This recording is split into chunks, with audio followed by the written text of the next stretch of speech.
Do you remember this phone? Motorola C201 Coca-Cola edition. The Coke phone. Get it while you can. In 2004, Coca-Cola Australia ran a promotion where if you got 15 Coca-Cola labels and $50, you could walk into a Telstra shop, get one of these, and they'd give you $10 credit. Head into any participating outlet with 15 labels of specially marked Coca-Cola bottles, and for just $50, you can get a Motorola C201 with $10 Telstra prepaid credit.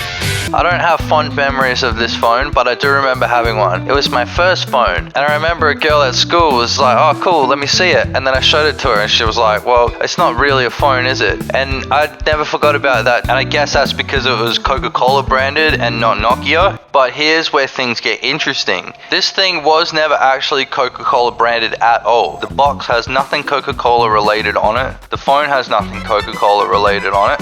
The only thing that does is this single bit of black and white printed paper with Coca-Cola and Telstra logo on it, and a thank you. When you start up the phone, the load screen would also show the Coca-Cola logo, but as far as I'm aware, those are the only two Coca-Cola related things about the phone.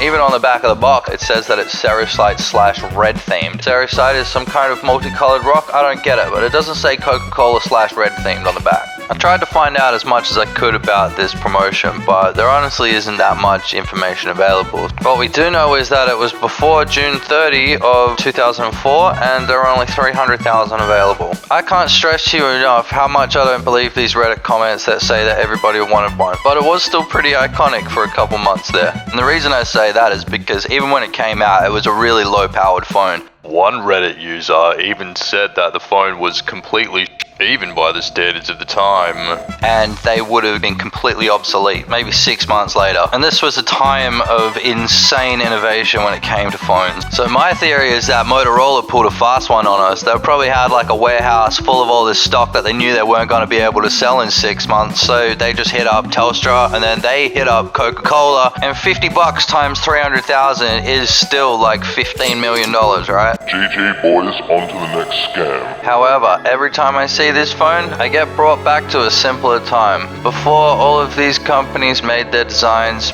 basically exactly the same. I used to ride my green Huffy mountain bike to school every day, and one time I got hit by a car on the way to school, and I probably had the C201 Coca-Cola edition in my pocket at the time. But just like a Toyota Corolla makes a good first car, this made a great first phone, and Huffy makes a great mountain bike. My parents used to give away their old phones to kids in Bali for free, right? I'm pretty sure that's where mine is, because I went through my phone graveyard and couldn't find it. But even if I did have it, I couldn't show you it working. It was a 2G phone, and we turned that network off back in 2017 in Australia. Hit the subscribe and like button because it really helps out the channel.